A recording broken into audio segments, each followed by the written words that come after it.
Are you saying that if you attended that Tommy Robinson Uniting the Kingdom march, or maybe posted on X in support of that march, that you would not be able to stand for Reform UK in the future?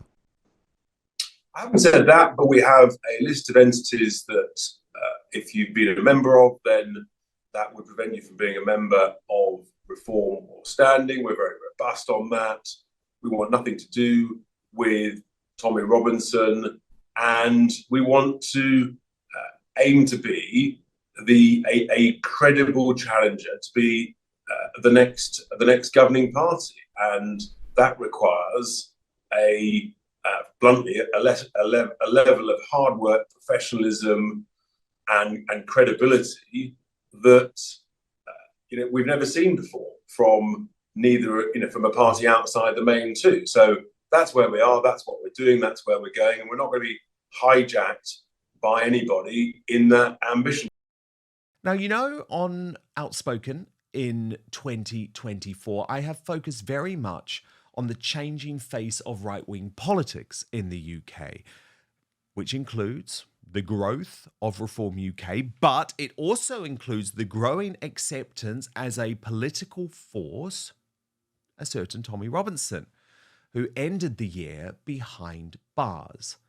So when I sat down for an in-depth interview with Richard Tice, the deputy leader of Reform UK, he caused some controversy by making it very, very clear he wasn't going to, in his words, allow Tommy Robinson and Tommy Robinson's movement to hijack Reform UK becoming a mainstream force to challenge the Uni Party, Labour and the Conservatives. Now, this has obviously sparked a lot of debate throughout the year. I will continue to have those debates, and I will allow both sides to put their point of view on this.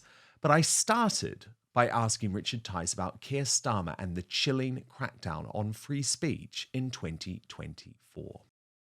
And I think, Richard, the thing that has probably disturbed me most is that the solution that Starmer has seemed to found to the problems that he quite clearly was suffering politically in the aftermath of the Southport massacre. Because I'll never forget, by the way, and I don't think many people talk about this because, of course, the mainstream media want Starmer to be their hero. But do you remember, Richard, he turned up the day after in Southport and he was heckled by locals. And they were locals. They were furious. Now, that's a really bad news for a new prime minister. But what Starmer's solution seems to be is censorship. So there is a crackdown now on free speech. And your chairman, Zia Yusuf, who we'll talk about later actually, but he wrote last week, the Soviet-style systematic persecution of his political enemies will be Starmer's legacy. He will be a one-term PM. They are very strong words.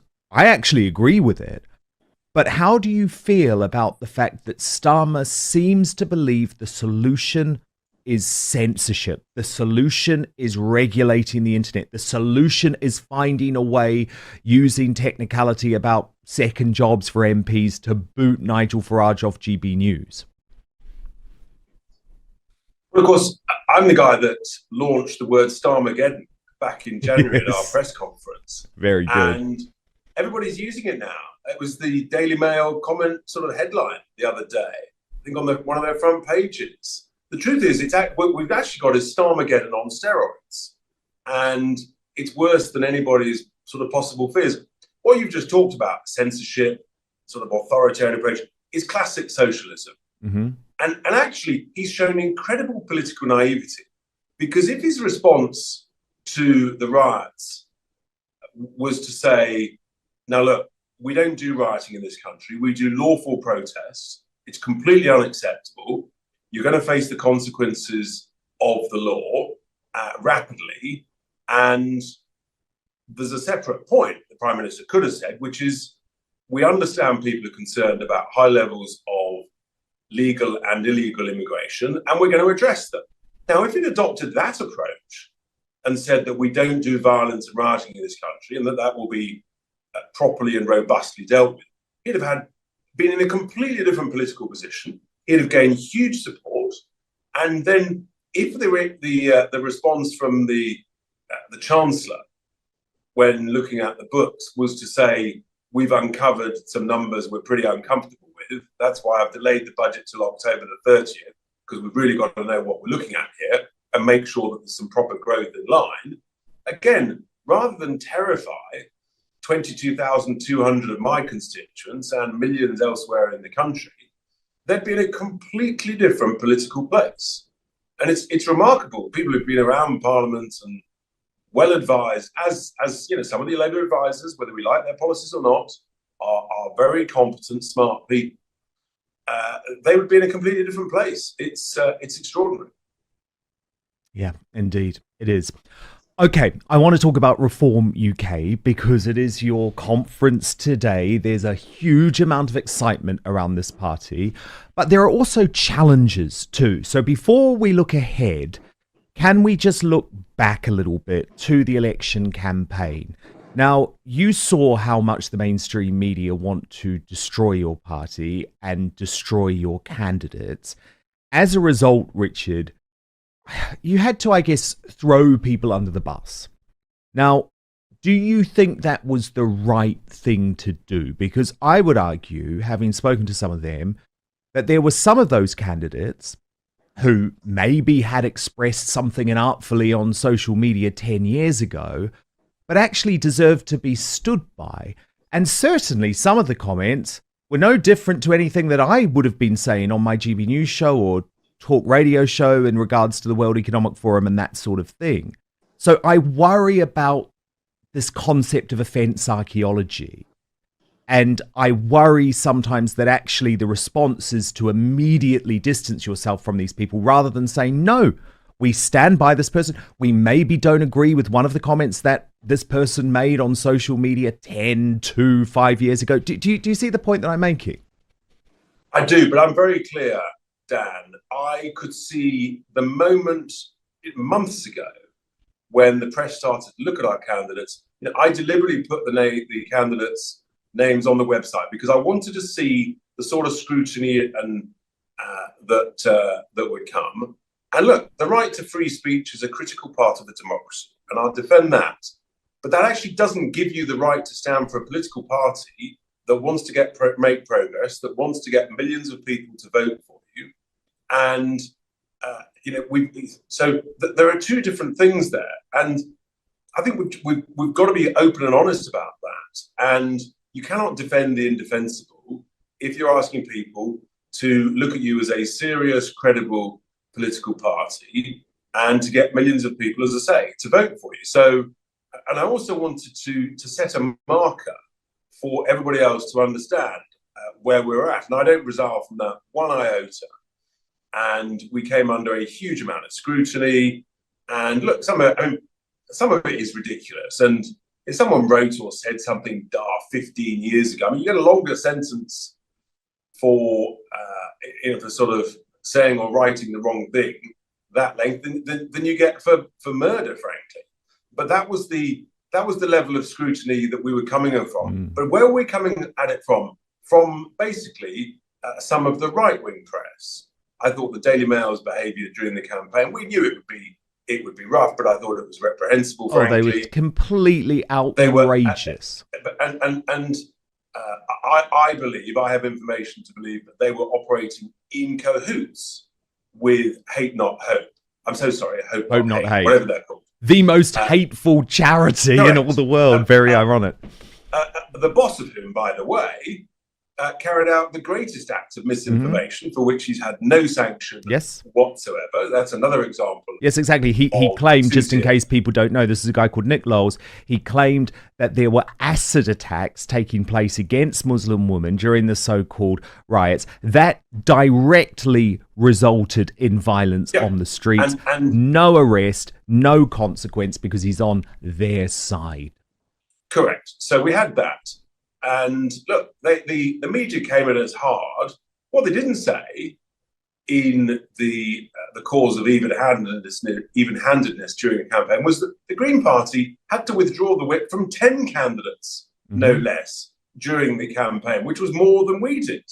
So, by the way, the types of actions that their candidates were calling on resulted in effectively the call for Israel to be destroyed. So, yeah, literally, some of them calling for genocide too. Absolutely, just totally two-faced, barefaced, ridiculous bias from the media. So we had an onslaught, and yeah, of course, we made mistakes. Everybody does. We learn from them. That's why the actions of what's going on now, in terms of taking it to the next level of professionalism, of vetting, of growth, of branches, is so important. And I'm massively supportive of all the great work that's being done by the team on that.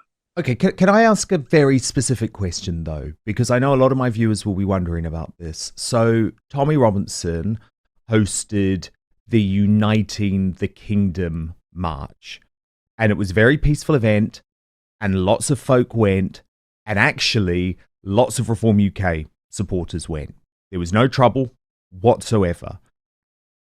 But first, we've partnered with Gundry MD to share this information with you. Would you believe me if I told you inside your pantry right now is one of the healthiest foods on the planet? Yep, it's true. And it's not some weird, trendy superfood. Spoiler alert, it's olive oil. You've probably used it for cooking, but there are countless ways to use olive oil to help yourself look and feel younger. For example, olive oil is a natural way to help you achieve a more youthful appearance. Besides helping you look younger on the outside, it's a fantastic tool for your insides as well. According to Dr. Stephen Gundry, a famous cardiothoracic surgeon, nutrition expert, and health advocate, you should get as much high-quality olive oil into your daily routine as possible. Whether it's taking a shot of it daily or keeping a bottle of it in your bathroom medicine cabinet. But what kind of olive oil is best for your health, I hear you ask? Well, any olive oil can give you some benefits. But if you're looking to get the best results, it matters a lot which one you pick. And the olive oil industry is really huge. You can tell, you will have seen in the supermarkets, so many brands. And you can bet they're not all made with the consumer in mind. And many brands may even cut corners one way or another to increase profits. So when Dr. Gundry came to that realization, he was rightly appalled. But some olive oils are so powerful, it may only take a few tablespoons a week to see these incredible health benefits. So, how can you tell between an olive oil that can be a health booster and one which isn't up to par? In an effort to answer that question for us, Dr. Gundry has decided to take a stand and release his personal research and findings. This video has gone viral since its release, and it's important you see it so you can start benefiting immediately. So you can watch the video right now by heading to getolive1.com/outspoken, or you can just click in the link in the description box below. I'll repeat it for you though. That's getolive1.com/outspoken, or just click on the link in the description box below. People who have taken his advice have shared their results with him, saying the olive oil they bought after learning his simple rules have helped change their life for the better. So make sure you go to getolive1.com/outspoken or click on the link in the description box below this video. But now, back to the show. Are you saying that if you attended that Tommy Robinson Uniting the Kingdom march, or maybe posted on X in support of that march, that you would not be able to stand for Reform UK in the future? I haven't said that, but we have a list of entities that if you've been a member of, then that would prevent you from being a member of Reform or Standing. We're very robust on that. We want nothing to do with Tommy Robinson, and we want to aim to be a credible challenger, to be the next governing party, and that requires bluntly a level of hard work, professionalism, and credibility that we've never seen before from from a party outside the main two. So that's where we are. That's what we're doing. That's where we're going, and we're not going to be hijacked by anybody in that ambition, because bluntly, this country is in serious trouble, Dan. And oh yes, a serious trouble. We are heading towards financial and social and cultural bankruptcy. So we have to present a very clear, bold, reforming alternative. And if we get that right, it's not easy. We'll continue to make mistakes, but if we keep learning from them, try not to make them again, then I think we will gain more and more support as people see that the two main parties, their solutions are completely wrong. And just specifically on that, you know, my hunch is the next election, whenever it is, will be a combination of an immigration and a net zero election. Because if I'm right about the madness of net zero, the greatest financial acts of lunacy for this economy, then the energy bills won't be coming down. People's utility bills, heating bills, they won't be coming down, and we'll be less competitive as a nation. And everybody will say, what's this all about? And let me tell you, when you go to other high growth countries around the world, whether it's in Asia or whether it's in the Middle East, like Abu Dhabi and Dubai, the Emirates, those places, high growth, the two words that bluntly are not mentioned, net zero. They're after growth. They're not focusing on cutting the nose off to spite their face. Whereas we are under what I believe is the most dangerous man in Britain, Ed Miliband, who I've come across robustly in the House of Commons a couple of times now, and we will continue to do so. I genuinely think that he's floating under the radar while literally bankrupting us.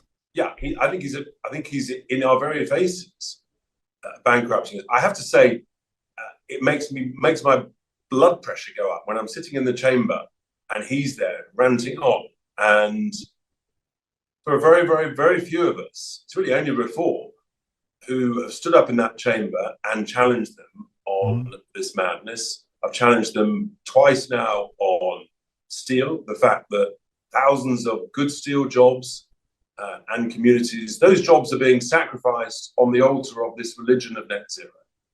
And it's a catastrophe, an absolute disaster for them, for their families, their children, their communities, and our reliance on the ability to produce the strongest virgin primary steel. But it's actually as much the fault of the Tories as it is the Labour Party. Well, no, it is. And you know, I call it nut zero. And I completely agree that at some point this is going to be a huge issue for your party, because if you look at the Conservative leadership candidates, not one of them has had the balls to actually say no to nut zero. They have tried to say, oh, maybe we'll do it in a safer way. No. You've just got to say no, which is something that Reform UK has done. Just one other issue looking back, Richard. I want to clear up the whole Nigel Farage becoming leader situation. Now, I've always been very clear and said publicly that you wanted Nigel to be leader, because that is always what you'd told me, quite frankly. You'd always been very open about the fact that you were desperate to bring him onto the campaign. But you know that there is this narrative out there that Nigel in some way ambushed you during the campaign and you weren't aware with what was going on. So do you just want to clear it up once and for all what actually happened? The likes of Andrew Pearce in the Daily Mail wrote a complete load of tripe, balderdash and garbage as part of the Mail's campaign to smear us. And frankly, what he wrote was just pure lie. But it was actually for months and months, literally. I mean, since the back end of last year, when Nigel came back from I'm a Celebrity, I'd been answering every question about what Nigel wanted to do. I said, look, the more help he can give, the better. And I'd been urging him to come back, and I was delighted when he sort of made that crucial decision, and only he could make that decision. All of it around were urging, but the fact that having made that decision within a week, he'd had milkshake acid thrown at him. He'd had a concrete block thrown at him. That proved why it was such a difficult decision for Nigel to make, because it was a life-changing decision, and he wanted to make sure. And the reality is we were all ready to roll. And it's one of the reasons we're convinced that Sunak called the election to everyone's surprise early, because he heard that Nigel was coming back.